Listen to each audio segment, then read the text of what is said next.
Hi, this is Jamey from Stonemeyer Games, and I'm here today to talk about my favorite game mechanism in Bruges, a game by Sefan Feld.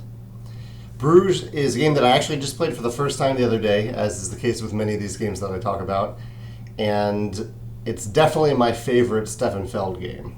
I actually recently also played Castles of Burgundy for like the third or fourth time, and I really like that too. I like it more than I originally played it. But Bruges really hit a good spot for me, and I think it's because of all the variability in the game. Basically in Bruges, it's mostly a card-driven game. There's some dice involved a little bit, because Feld always has dice in some way. But it's a card-driven game, and you have like 5 different actions you can take on your turn, and you pick one of the cards in your hand to take one of those 5 actions. And usually you have between 1 and 5 cards in hand. So the decision space is pretty broad, and it hurt my brain a little bit because there are so many different permutations of actions that you can take on your turn. But once we got into the rhythm of it, I loved the different combos that came from those cards, and all the cards there's so much variety in these cards, which always impresses me when a designer can come up with that many different cards. My favorite game mechanism, though, in this game is a very small thing. It's probably not what you'll think of when you think of Bruges, but it's the way that majorities work in the game. So each player, or all players essentially have 3 different goals that they can meet. And there are a bunch of ways to get points. This is just like one of the ways that you can get points.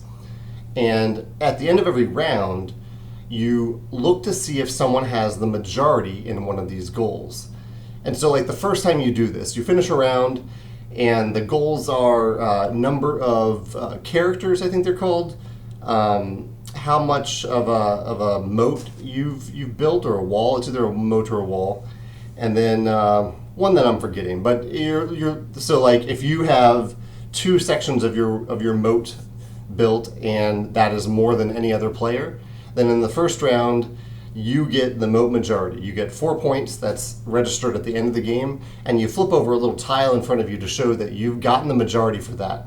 You can't get those points again. It's just a one-time deal. You've gotten the majority for it. You move on. Now, the cool thing about this is that in a future round, and you do this at the end of every round, and so at the end of the next round, again, you look to see if someone has the moat majority. But if you've already, say in the first round you had 2 moats, in the next round, say you built another moat, so now you have 3. You already have the majority, or you got it, so you can't get it again. But now you've also increased the threshold of someone else getting the majority. So if they're going to get those 4 points, they need to exceed your previous majority. What I love about this is kind of the 2 sides of it. One is the race to be the first one to get a majority, because then you just don't have to worry about it for the rest of the game. And the other is the race for other players to catch up to whoever's in the lead in the majority, especially since whoever has that lead doesn't care anymore.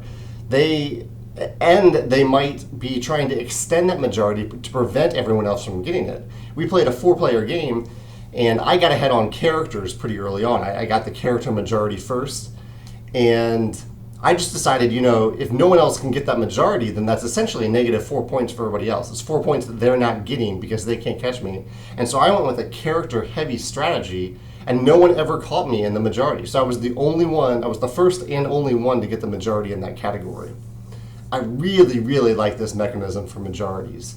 The idea that you'd look at majorities every round and see if someone has exceeded the previous best majority. See if someone basically has the majority for the first time that round.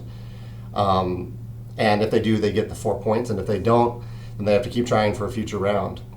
Opposed to doing a majority thing where you wait till the end of the game to see who has the majority at that point. Because of that race to be first, and then the race to catch up with whoever's in the lead. Really, really clever mechanism for majority scoring, and I really, really liked it. I'd love to hear your favorites. So you can tell me one of 2 things in the comments. Tell me your favorite thing about Bruges, your favorite game mechanism, or tell me your favorite majority scoring mechanism in a game. I'd love to hear it in the comments. Thanks.